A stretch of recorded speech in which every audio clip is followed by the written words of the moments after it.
La tâche que tu veux faire, tu peux la voir comme une grosse balle.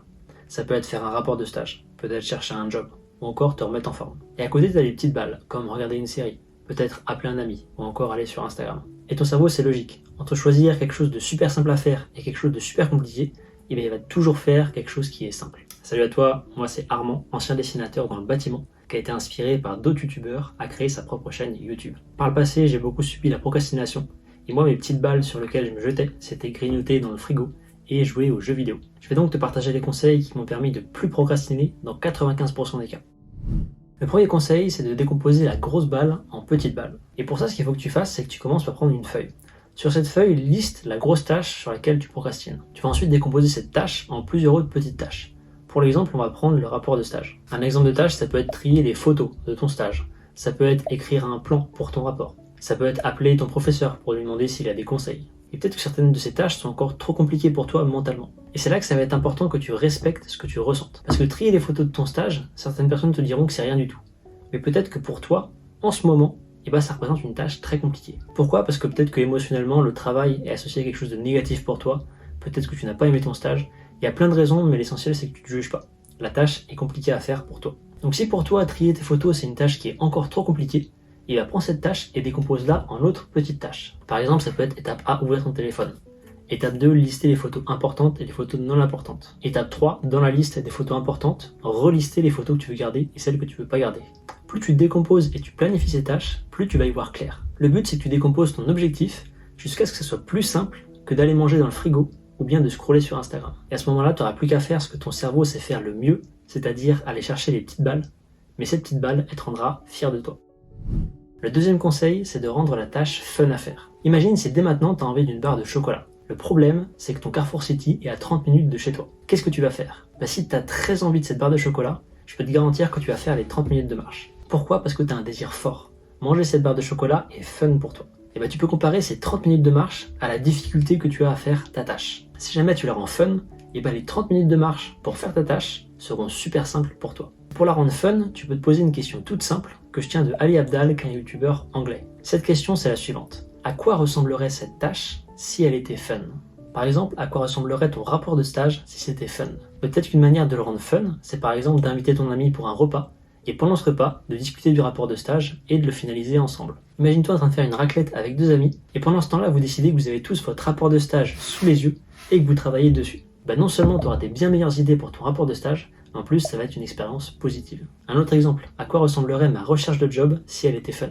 Une première possibilité, c'est de te présenter à chaque fois de manière fun. Par exemple, moi avant j'étais dessinateur dans le bâtiment. Ce que j'aurais pu dire, c'est je fais des maisons 3D pour impressionner les clients. Ou bien encore, la dernière pub 3D que tu as vue pour construire ta maison, elle était de moi. Bien sûr, c'est un exemple, tu peux trouver mieux. Mais ça va faire deux choses. Premièrement, ça va détendre le recruteur. Ça veut dire qu'il va te voir beaucoup plus positivement. Et deuxièmement, ça va être beaucoup plus fun pour toi de chercher un job. Et tu verras que quand tu rends la tâche fun, tu as souvent ce double effet. De 1, la tâche est beaucoup plus simple et facile à faire pour toi. Mais de 2, la tâche est aussi beaucoup plus performante. Si la vidéo te plaît jusqu'ici, tu peux t'abonner à la chaîne, mais aussi partager la vidéo à un proche qui a du mal avec la procrastination.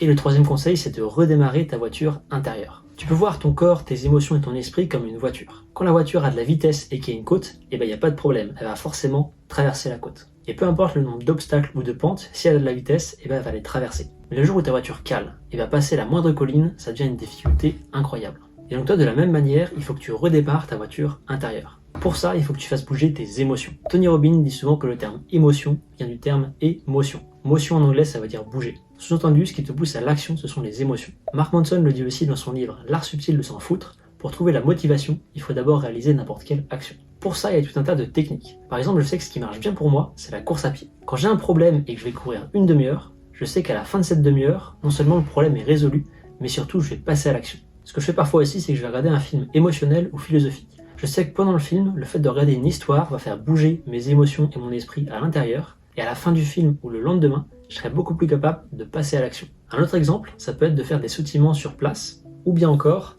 d'étirer son corps.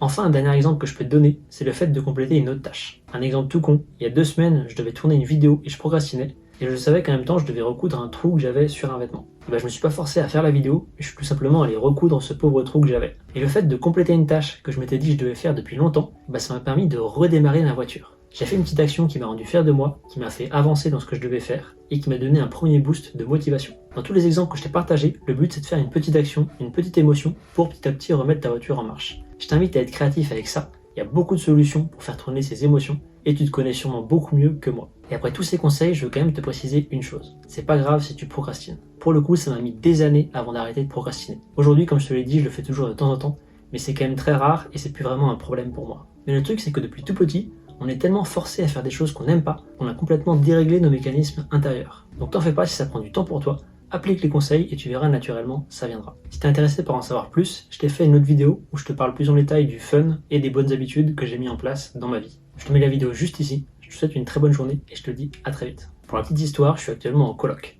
J'ai donc pris ce que j'avais sous la main pour faire la petite balle et les grosses balles. Et il se trouve que pour la grosse balle, le seul fruit disponible c'était un fruit complètement pourri. Pour la morale de cette histoire, décompose ta grosse tâche en petites tâches avant qu'elle devienne complètement pourrie.